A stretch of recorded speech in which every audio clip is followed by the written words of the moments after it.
So she was very warm and sympathetic and a good listener, and then she also had this other side to her that was very funny and very sarcastic.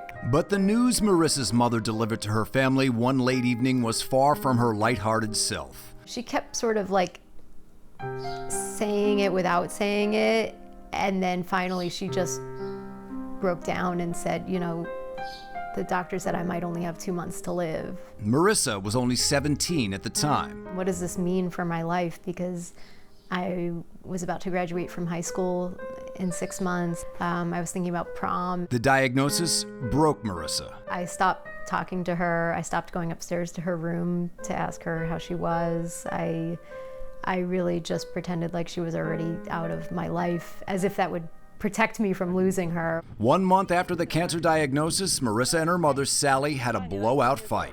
She said to me, she said, you know, I need to know if you're going to be there for me or not. The two, who always had been so close, now had to work on their relationship that now seemed strained. The two shopped for prom dresses. The store a month or two after that would have been jam-packed with all these girls and their moms.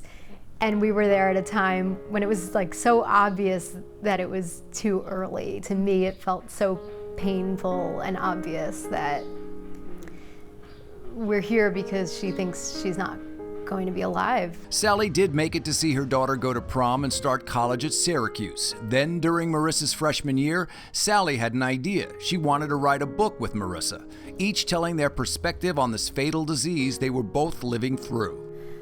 The book really became something that helped us come back together because we thought we're going through the same thing, but in two totally different ways. Every time Marisa came home from school, they'd swap chapters. There were so many surprises of reading each other's chapters and so much insight into what the other person was going through. Sally lost her battle with cancer when Marisa was 20 years old, and 17 years later, Marisa and Sally's book, The Goodbye Diaries, hit store shelves. I can kind of picture her there looking down on it, and I just picture her beaming.